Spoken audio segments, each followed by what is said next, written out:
This episode of the LCTV News is brought to you by Leo Inc., Daolis Brothers Construction, and King Movers and Storage. Good morning, Lynners, and all those watching. Thank you for tuning in to this episode of the LCTV News. I'm Dani Vittori, and city government took center stage this week, surrounded by updates in Lynn sports. This lowdown is unique as we focus on a Lynn resident who traveled around the country to compete in Spartan Races and raise money for several charitable causes. With that being said, here's the news for Friday, January 9th, 2026.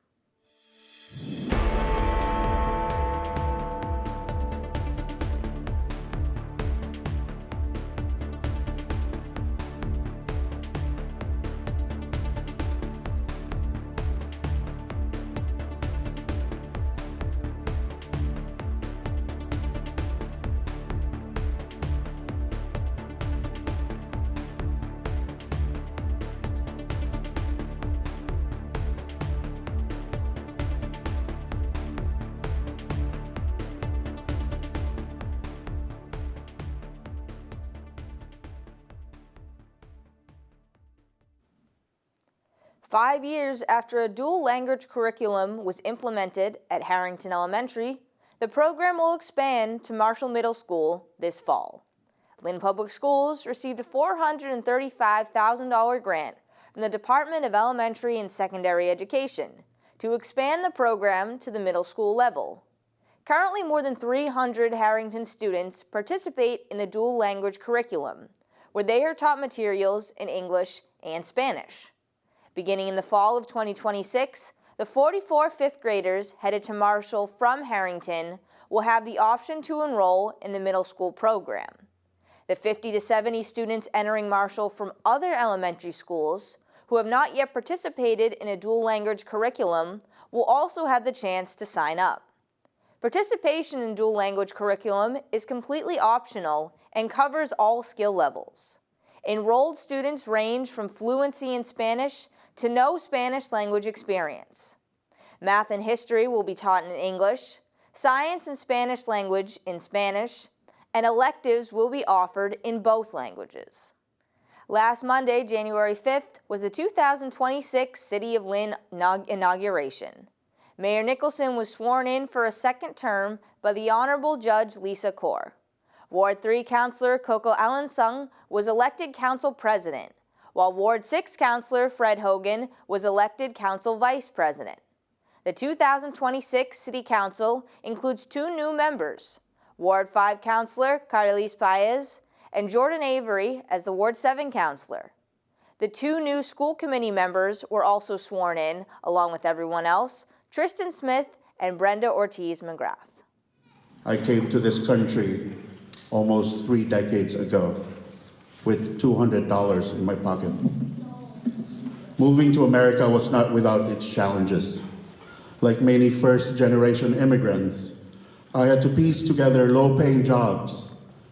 America is not always the place of opportunity. You have to work hard for it. You have to build trust and respect. Who would have thought that this kid from Cebu, Philippines, is now a city councilor of this great city? Of all the hardships I've been through, I am living my American dream now. And as many of the residents here can relate my story in one way or another, remember, hard-working immigrants like most of us founded this city. Cleanse your temple. Body, mind, heart, and spirit, life, family, community. I speak to the countless butterflies here now, standing wing to wing. It does not matter which stage of your metamorphosis you're in. Mariposa, transform. We asked, can a city produce housing that is affordable across a full range of incomes? And over the last 4 years, we have shown that the answer is yes. We have developed more than 1,000 units, including several dozen affordable units, with hundreds more affordable units currently under construction. These building moves have also helped us in our effort to increase access to the critically formative years of pre-K education. We've added hundreds of seats, and for the first time in recent memory, every family with a 4-year-old who signed up for an LPS seat got one.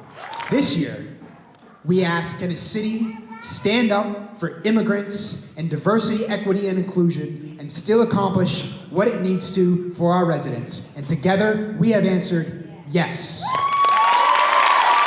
The federal government has intentionally inflicted pain and fear on our neighbors in this community, but it has not broken our commitment to remain open and welcoming and to the principles of due process and democratic accountability. Our democracy depends on our ability to beat back that attack while still delivering the transformations we need. That is our work together. Congratulations to my colleagues, and thank you to the people of Lynn for the trust that you have placed in us. Let's continue to transform, and let's continue to say yes together.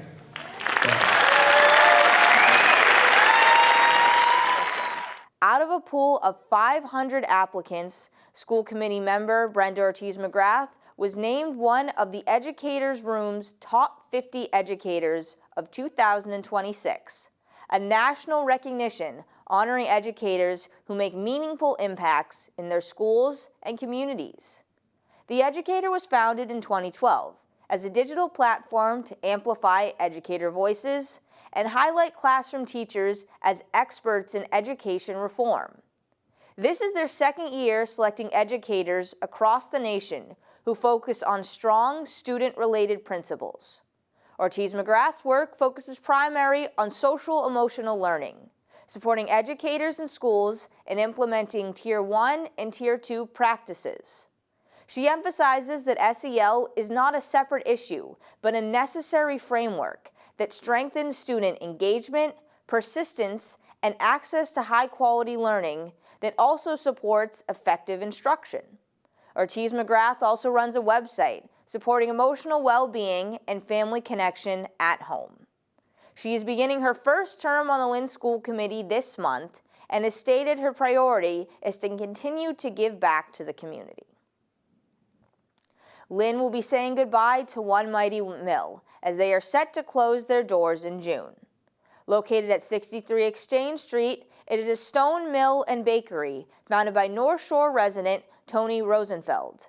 As explained by Rosenfeld, the Exchange Street site is the business's first and only retail location and was established to, quote, demystify eating wheat, organic wheat, and stone milling it fresh and baking it fresh for the community, end quote.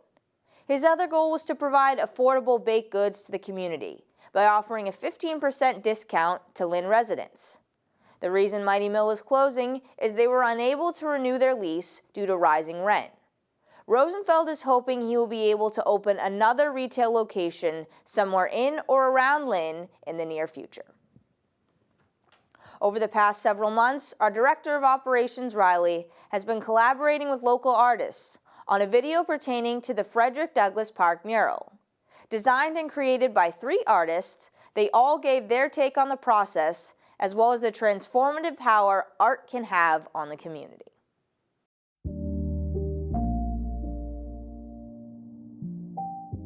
If you pass through downtown Lynn, you notice murals all around. Most of these are thanks to Beyond Walls, however, one in particular predates them. In Central Square, the Stories of Lynn mural resides on the walls of the studios at the Lynn Museum and Arts Center. The mural is a very large wall, 60 feet high by 50 feet wide. The mural shows some of the important characters and events in Lynn's history, labor and union history, to its cultural history, to its natural resources. Really the diversity of this particular community and a very fascinating, complex history, more so than many, many other towns. It's filled with imagery, both from telling the story of the history of Lynn, and then finally focuses on Lynn today. And celebrates what is nice about Lynn as a community, what makes Lynn unique and enjoyable as a community. It's really about Lynn's place in I guess I would say the Boston community. And Lynn is a very special place with its own unique history. On Tuesday, January 6th, the Lynn Disability Commission introduced a new snow removal initiative in conjunction with Zoza Van Meter, the city's Director of Inspectional Services. The commission had a call for support from Van Meter, who was, quote, trying to explore a proactive citywide snow removal program, end quote, aimed at offering assistance to residents who are unable to shovel their homes. Elders and individuals with disabilities will be the primary groups for this service. At this time, the group is still gathering information as to how to execute a snow removal initiative, as well as working with Van Meter and the Department of Public Works to identify potential areas or residents who require assistance in snow removal. The 50th annual Great Stew Chase is running into Lynn. For the last half a century, the Wyoma Lions Club has proudly presented this 15K race for road runners in the midwinter. The full race will take place on February 1st at 10 a.m. There are also two alternatives, a 9:30 a.m. start for slower runners and a two-person relay where each person runs half the distance, also beginning at 10 a.m. The race is the third oldest in the United States, having begun back in 1975. It has drawn more than 200 runners for the past few years and has become a popular event for those training for the Boston Marathon. Whether you are a seasoned runner or are simply looking to achieve a personal best, this is the race for you. All funds benefit the Wyoma Lions Club.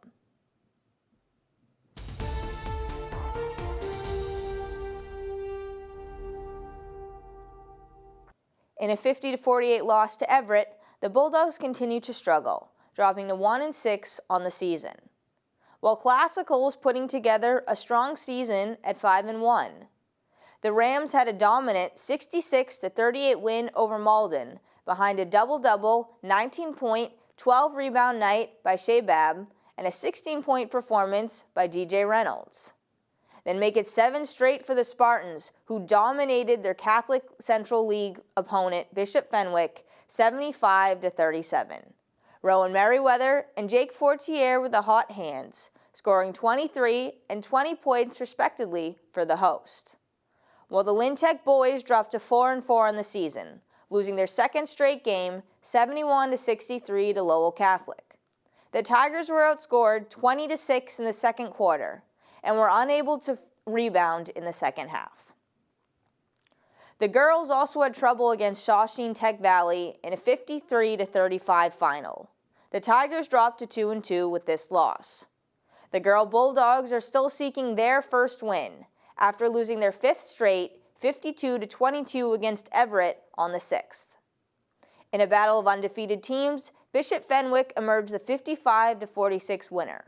Headed into the fourth quarter, Bishop Fenwick was clinging to a 32-31 lead. But the Crusaders outscored the Spartans 23-15 in the final period. Despite the loss, freshman Kenna O'Connell had a strong day with 10 points. While the Classical girls netted their first win of the year, a 55-46 road victory over Malden on the 6th. The Rams opened the game with a 16-0 run and never looked back. Divian Egbut scored 17 points for the visitors. In hockey, St. Mary's girls remains undefeated at 6-0. Alyssa Norden netted 2 goals in a 3-0 victory over Bishop Fenwick on the 7th. Then their boys team got back on track, hosting and defeating Bishop Fian 5-1. 5 different Spartans scored, highlighted by Matthew Inati's first career goal and 3 assists from Cole Alexander. And the Lid Jets may be finding their groove, as they posted 5 goals in a win over Everett Revere on the 7th. Aaron Cook and Jacoby Camu added a goal and assist apiece as Lynn upped their record to 4-4. It is officially playoff time, and the Patriots are sitting in the 2nd seed of the AFC. They finished the regular season with a 38-10 victory over the Miami Dolphins for a 14-3 record. Quite a turnaround from their 4-13 standing last year. Ramondre Stevenson was running wild, grabbing 131 yards and 2 touchdowns in just 7 carries.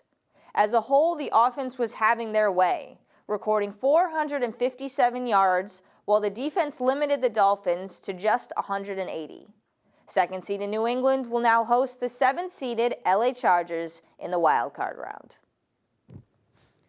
This week, our lowdown looks a little different, as we welcomed a member of the Lynn community to discuss Spartan Racing.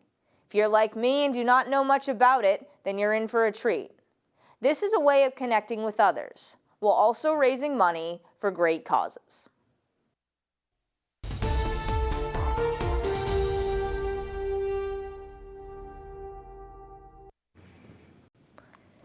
Good afternoon, everyone. I'm Dani Vittori, and today we have a very unique lowdown for you. We have a local gorilla, Richy, coming on to talk about his specialty of Spartan Racing, which is awesome. Thank you so much for coming on the show today. Thank you for having me. I appreciate that. Great. So we got to start out.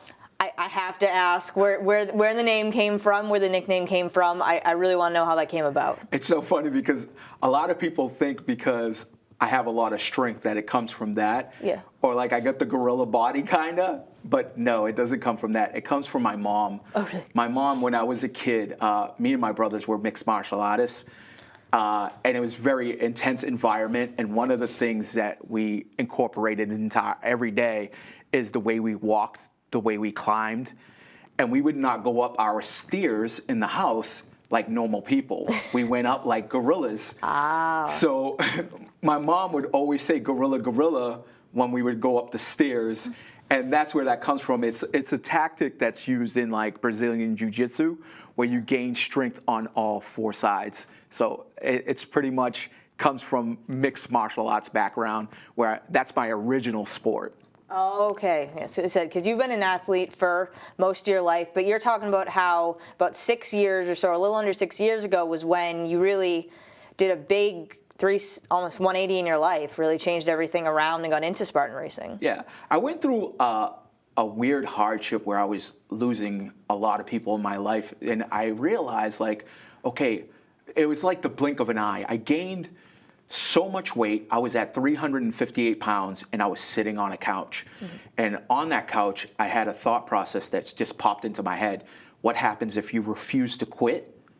And then from there, I was like, oh my God, that's amazing. What happens? And then I just ended up signing up for the Boston Marathon and got to it, got on a treadmill, didn't stop, trained every day. It started out 15 minutes, ended up 30 minutes, and then it ended up an hour, and I just kept increasing it, which was the wrong thing to do. Do not train like that. You're supposed to take breaks, but I didn't know better. I learned so much since that time, and then I found Spartan Racing. And as you were saying, that's bigger in other states, especially like New York, Vermont, Texas, but it's not really known as much here. So you really wanted to educate people about what it is. Yeah, I've been blessed by an amazing sponsor, the New England OCR Expo. Mm-hmm. And one of the things that we worked out was I was able to bring, it was, I believe, anywhere between 17 to 25 athletes to Spartan Fenway, to run Spartan Fenway. These were people with all types of backgrounds. Active military, ex-military, CrossFitters, hybrid athletes. I even had an Ironman in there. And I worked with all these guys, and I got to give a shout out to John. John is amazing. He's one of the trainers for it. And we created Guerrilla Unit 04. And with that, what happened was I seen how these athletes had capabilities in areas that I didn't, and they seen my capabilities, and we just started working as a community together to make each other better.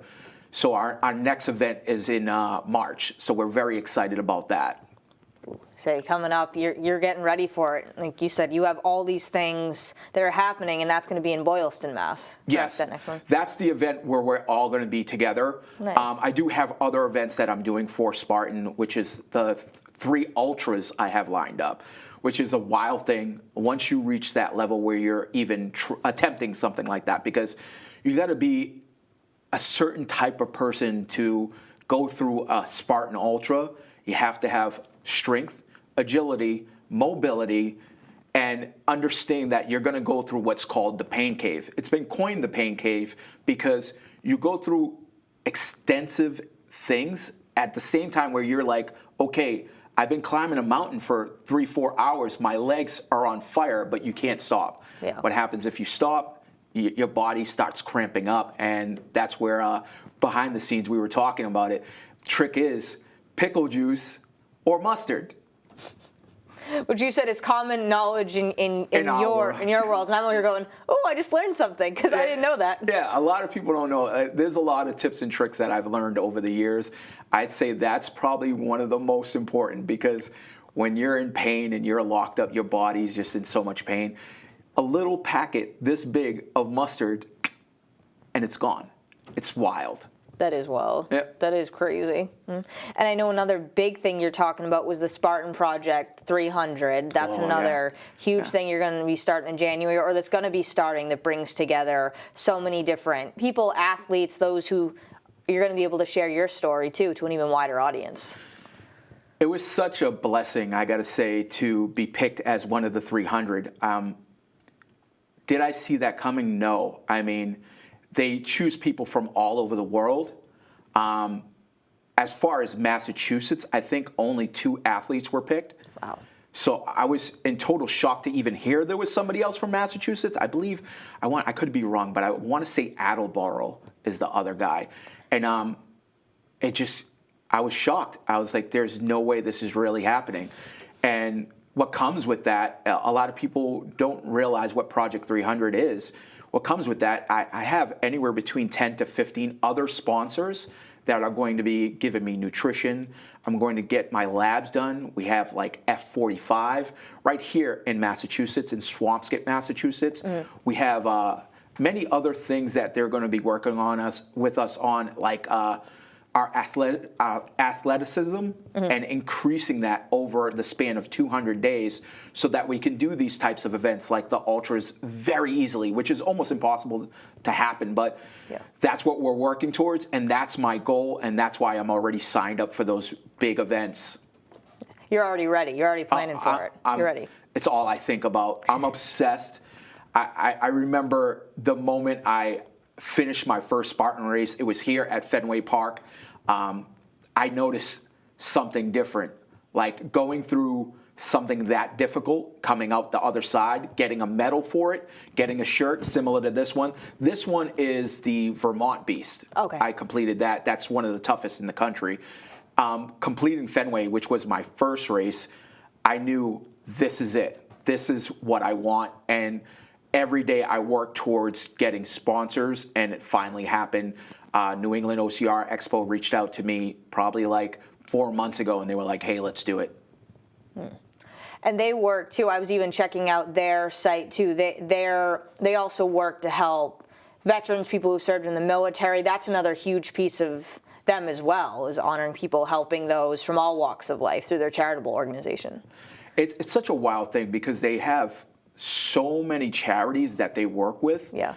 One being Oscar Mike, which is ex-military and some current military, and they help people with disabilities get through the courses for these races. Wow, that's which amazing. is so wild to even see in real life.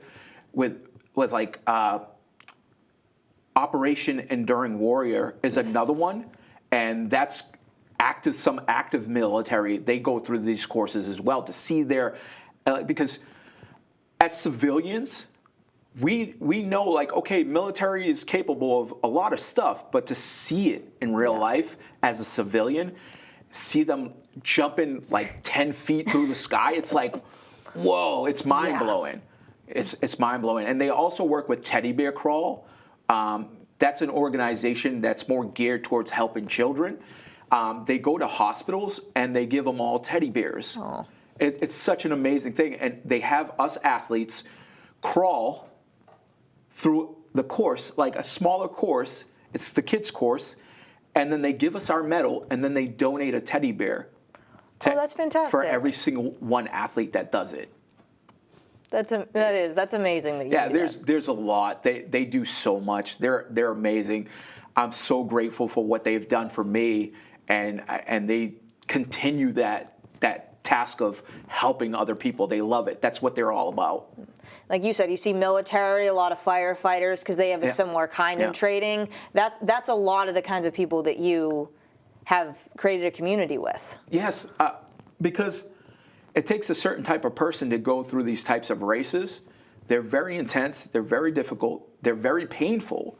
And if you know, like if you're thinking of a firefighter, what they do is wild. Like, it's incredible. You have to have a certain mindset to run into a burning building. Yeah. Like, and then save somebody, carry them out of the building. And then if you think of like forest fires, they're doing it there too. You know, they'll run into a cabin and then they have to take you down mountain.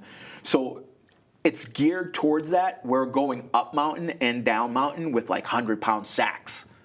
And we're talking distance. Like Texas was brutal. I think it was like a little over half a mile carrying like, and that sack ended up being like 40 pounds, maybe 50. But it never was that long, so I realized why Texas is known as very difficult too. Yeah. Well, you also were mentioning too, they sometimes also get random hailstorms with, you know, snowball-sized hail. So that always brings a new element of oh my God, run. A lot of people that see me at these races, that know me from these races, don't realize that I'm from Massachusetts, because I'll be in Texas or I'll be in Vermont, I'll be in New York, I'll be in New Jersey. Right. So they don't realize I'm from Lynn, Massachusetts. And then when I'm in Texas, that last race, it was an ultra. It was my first ultra, and they had to stop the race due to a lightning storm. And it was the craziest thing because the sky made a noise like a dinosaur. And I'm a Linner. Yeah, and I just start seeing the reaction of the other racers. I'm like, hey, what's going on here? Why are they running like that? They weren't running like regular people. They were running for their lives. And I was like, oh my God. And the lightning strikes the ground. Bah, boom. The explosion was huge. And I start running too. Like, I'm like, okay, something's definitely off here. And as I get closer to a guy who's doing like hand signals, he's like doing all the, I'm like, what's that even mean? As I get closer, he's like, take shelter, take shelter. Oh. He's yelling that, but we can't hear him because the storm. And when we were in the shelter, that hail was hitting that metal roof. It sounded like pitchers from MLB hitting the roof with a baseball. It was insane. And you said, they're over here going, oh, this is unfortunate. And you're like, no, I'm from Lynn. I did not sign up for this. What am I doing? I was like, what am I doing in Texas in this situation? Like, I should be at Typical right now having some Spanish food.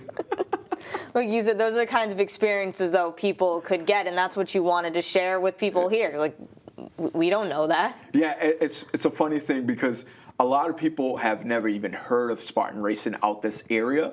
Yeah. I would say more Western Massachusetts, you have a good amount of people that know about it, but out Lynn, Swampscott, Saugus, those areas, you got a select few that know about it, and I want to bring it to Lynn, Massachusetts. I want to bring it to these areas and have more people do it. I'm the guy that could plug you in and show you what you need to know. Yeah, you're the one who could introduce people, right? Because you have the network, you know the people, you could get them all connected. Yeah, yeah. I mean, even on the site, on the Spartan website, logging in, getting all set up for a race is like a lot to do. That's my way of giving back. I love to help people that way and teach them what they need to know. I said, you've definitely done that, and I said, shared so much with us, and I do have to wrap up in a moment. Was there anything else you wanted to make sure that you mentioned, that you wanted the audience to know? There's so many people that have supported me on this journey. I'm very, very thankful, mostly thankful for my family. My family stepped up at every turn and said, you know what, whatever you need. I think it's a flip side to it because it takes a lot of time to do something like this.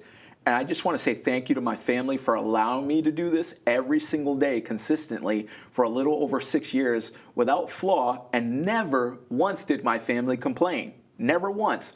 I want to say thank you to Guerrilla Unit 04 for being so supportive, being there and training together. I want to say thank you to my sponsors, New England OCR Expo.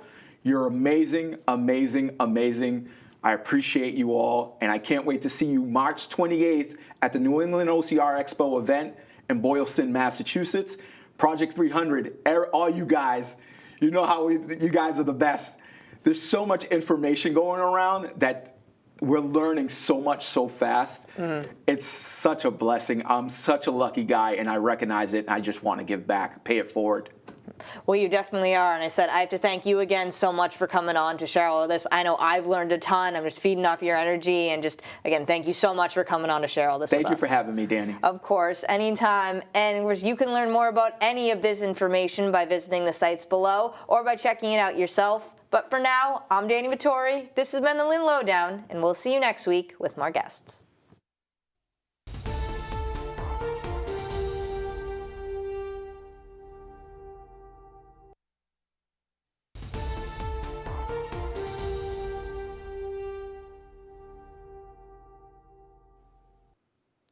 Start the new year with the clean house.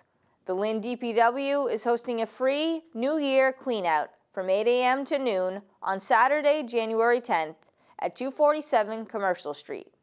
Clear your attics, garages, hallways, and porches of items and materials you no longer need. But paint, tires, and any hazardous materials are not allowed. This event is only open to Lynn residents, so a driver's license is required for identification. Check out a new joint exhibit by artists Michael Agahawa and Janaya Spencer, titled Twin, Mirror the Spirit, Defy the Boundaries. This exhibit will be displayed at Gala until February 14th and is free for everyone in the community to visit. It represents a celebration of friendship, shared roots, and artistic freedom. They both grew up in Massachusetts and followed creative paths through Lynn Tech to raw artworks, developing their artistic talents in Lynn. The gallery is open Wednesdays through Saturdays and Sunday through Tuesday by appointment. Speak Up Spoken Word Open Mic meets every Wednesday at 7 p.m. at the Walnut Street Cafe. Their next meeting will be on January 14th. Speak Up welcomes poets, storytellers, community activists, comedians, and all creatives to share their work. Sign-ups begin at 7 p.m. The open mic itself runs from 7:30 to 8:30, and the event concludes with a feature speaker from 8:30 to 9 p.m. That is all the news for this week. As always, stay tuned for all the latest happenings and announcements by following @Lynn Community TV. Visit lyntv.org to watch the full City of Lynn inauguration, along with other government and event programming. Lynn Community Television on YouTube is your place for all staff-created content, from PSAs to feature stories. I'm Dani Vittori, this is the LCTV News, and we will see you next week.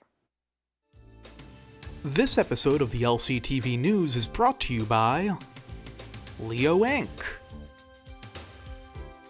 Daolis Brothers Construction, and King Movers and Storage.